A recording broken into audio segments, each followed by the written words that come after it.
తెలంగాణ రాష్ట్రంలో మైనర్ బాలిక అమ్మాయి ఆత్మహత్య జరిగింది.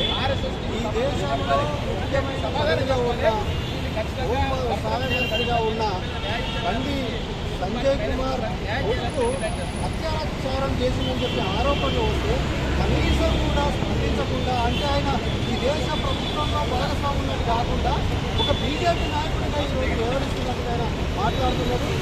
ఆయన మంత్రిగా ఉన్నాడు కాబట్టి ఆయన వెంటనే తనకు సంబంధం లేదు, లేకపోతే ఇట్లాంటి అయినా తన కొడుకైనా ఈ దేశంలో ఎవరు చేసినా వెంటనే నిష్పక్షపాతంగా వ్యవహరించి కేసు ఫైల్ చేయించి వెంటనే వాళ్ళని పోలీసులకు అప్పగించాల్సిన బాధ్యత ఉంది.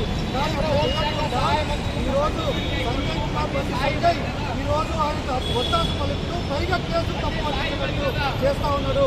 ఎవరి మీద ఒక బాలిక జరిగింది. గొడవ అంటే దాడి ఊరుకోమని చెప్పేసి అంటున్నారు. మరి హిందూ అమ్మాయికి కష్టం జరిగితే ఎందుకు వెంటనే చర్యలు తీసుకున్నట్టుగా మీరు మాట్లాడరు, పైగా దాన్ని డైవర్ట్ చేసుకుంటూ మాట్లాడుతున్నాడు. ఈ బీసీ అని చెప్పేసి మాట్లాడుతున్నాడు. ఈ తప్పుగా పట్టించడానికి నిజంగా కనుక మనం ఈరోజు అనుకోవచ్చు. వెంటనే బండి సంజయ్ ఏఎంపీ నాడు కేసు పెడితే బేరసారాలు వహిస్తాడా బండి సంజయ్ కుమార్? వెంటనే వాళ్ళని అరెస్ట్ చేయించాలి కదా.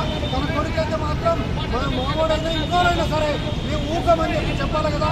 వేరే వాళ్ళకి అదే సందర్భంలో మైనర్ బాలిక గత సంవత్సరం కింద ఇలాంటి జరిగితే వెంటనే ప్రభుత్వం చర్య తీసుకోవాలని డిమాండ్ చేస్తున్నాడు. బుద్ధిదార్థం పొలగవుతుందని చెప్పేసి అన్నాడు. మరి ఈయనేం చేస్తున్నారని చెప్పేసి ఈ సందర్భంగా వెంటనే ఈ బండి సంజయ్ వారి కేసు ఫైల్ చేయించాలి. ఎక్కడ ఉన్నా పోలీసులకు అప్పచెప్పి విచారణ జరపాలని చెప్పాలి. ఈరోజు ఈ ఒక్క కేసే కాదు, అంతకుముందు కూడా అనేక కేసులు జరిగినట్టుగా, అత్యాచారాలు జరిగినట్టుగా తెలుస్తూ ఉంది. వాటన్నిటి మీద కూడా విచారణ జరిపించాలని చెప్పేసి ఈ సందర్భంగా మేము డిమాండ్ చేస్తా ఉన్నాం.